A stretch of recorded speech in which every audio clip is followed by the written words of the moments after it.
We opened on April 19th, 2011. And we serviced like 5 students in our first week. And as we become to grow, I think it was really important for us in the first spring quarter to kind of figure out whether or not we were successful.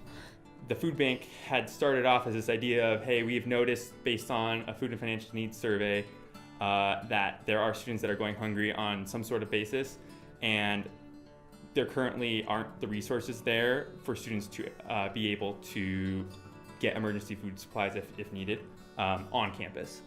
So the food bank started, and it was this great idea, and there was some preliminary funding set aside.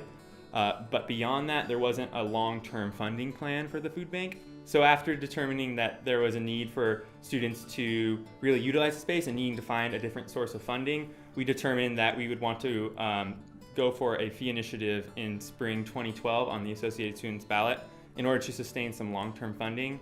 And so when it came to that, we really had to kind of, build support for it, because we'd have to run the campaign. It would be, and to kind of like demonstrate how much like the need is for the service. And so, we really wanted to document like how many people we were serving each week, as well as building connections with on-campus student groups, as well as within the community, such as the Ivy Food Co-op.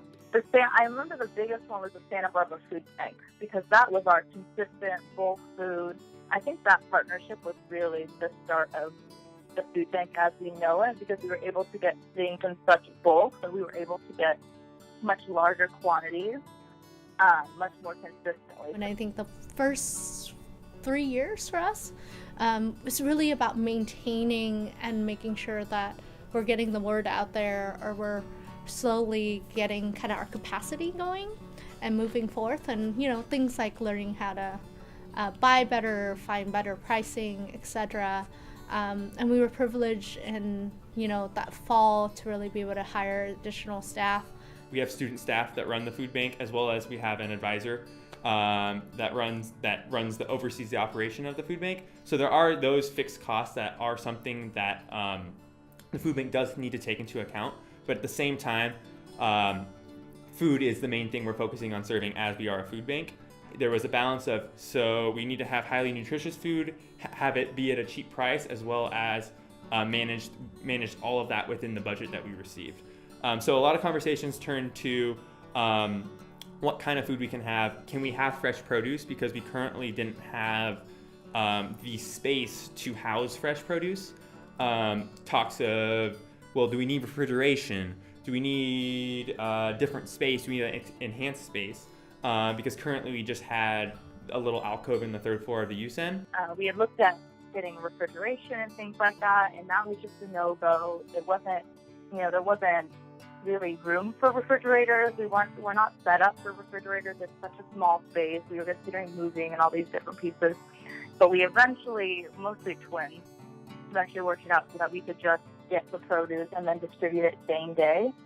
I think about year 3, we're Anchor as a service. We want to push it a little bit further. And I think about year 3, we started implementing fresh produce into our pantry, and that has made a significant difference in the way that we're transforming some of the conversation across the campus that we're seeing now around food and food security. The food bank is not necessarily just we're distributing food and students are using it. We want to empower students to be able to cook what they want to cook, ideally be able to make healthy options and be able to gain cooking skills in the meantime if they need them.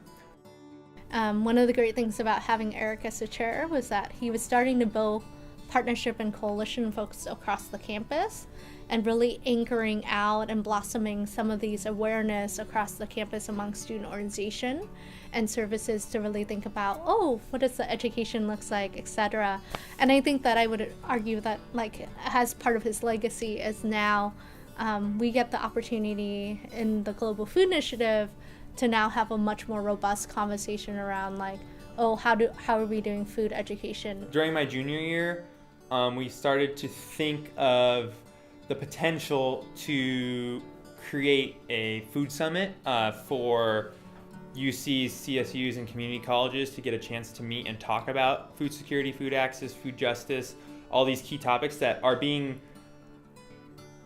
taught in school as well as being enacted by some student organizations on various campuses. But we realized that it was difficult for all these organizations to really get a chance to meet and share the resources. So that was kind of the idea of creating a food summit to be able to get a chance for people just to get to the table and have a chance to discuss what was relevant to them, put on workshops, hear from speakers, and just have a chance to really connect and communicate.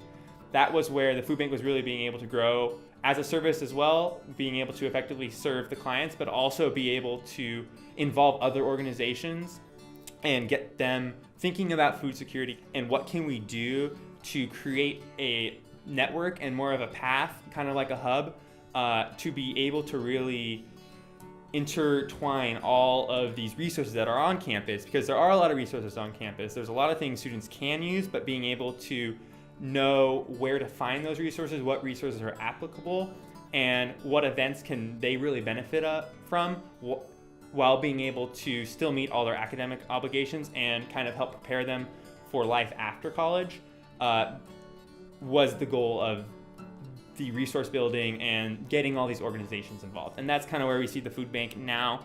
A vision that was started with Eric Linke and Katie Fries, and now continuing on with our current leadership, Brianna Jones and others, along with our team, Karen Kerbershirk and Kathy Lopez, is to really think about how do we alleviate the flow.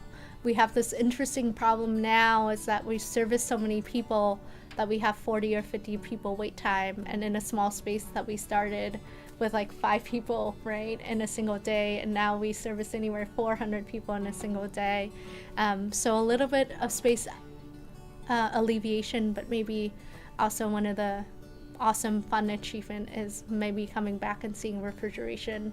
That would really help the variety of food that we're able to produce, or the things that we're looking at in those different arenas.